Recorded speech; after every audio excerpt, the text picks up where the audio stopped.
For more on all of this, we're joined by Mercedes Colwin, trial attorney and former federal prosecutor and a former judge, and Nima Rumani, also a former prosecutor out in Los Angeles. All right, Mercedes, Combs faces now more than a dozen civil suits. These latest two are involving boys who were both underage at the time of the alleged offenses. Combs denies it, but I got to tell you, the sheer volume of these accusers is really striking.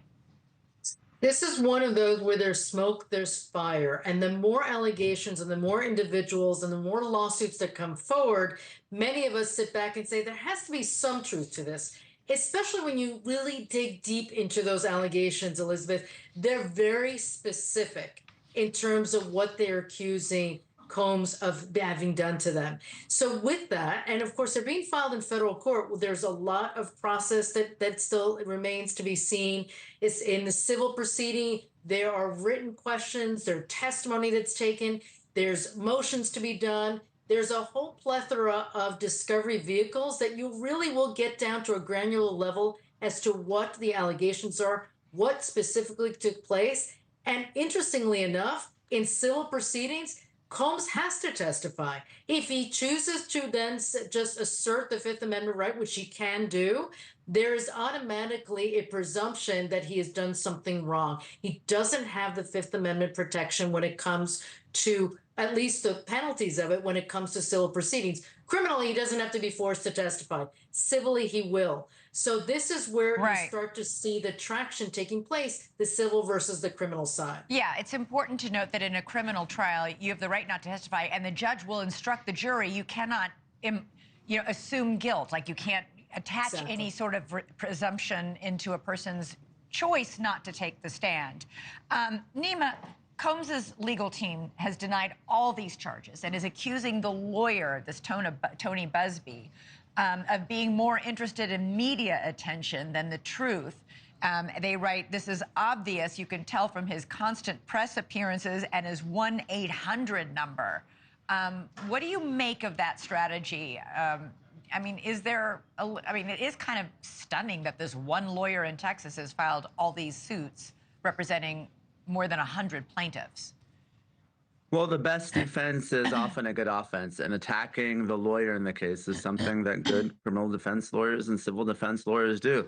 But it doesn't change the facts of this case. Tony Busby may be doing this to garner attention and drive publicity and, frankly, to get more clients. But that doesn't change the fact that you have over 100 individuals who are telling pretty much the exact same story of physical and sexual violence. They meet Combs, they're drugged, and they're sexually assaulted. And, maybe one person or two or three or four can lie, but jurors are not going to disbelieve 100 people that are coming and testifying. Now, obviously, we're not going to have 100 witnesses, but this is how you can easily overwhelm a civil or criminal defendant. We've seen it time and time again with folks like and once you have a dozen witnesses, that's it, Elizabeth.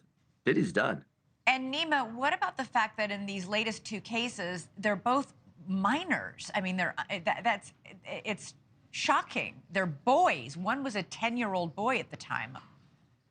It's shocking, it's unconscionable, but also changes the game. It completely affects Diddy's legal strategy. His lawyers have come out and said that the freak-offs happened, but they were consensual because, of course, adults can consent to sex, no matter how freaky it is. But we know that minors cannot consent to any sexual activity whatsoever. So now, all of a sudden, Combs is going to be in a position where he has to deny that any of this happened at all, that all these individuals are fabricating it, they're lying, this is all about money. So it's going to be very difficult for him to defend. Hey, Mercedes, super quick. One of the lawsuits that was, one of these many lawsuits was filed by a woman who was anonymous, Jane Doe. A judge ruled today that she couldn't use a pseudonym. She had to reveal her real name.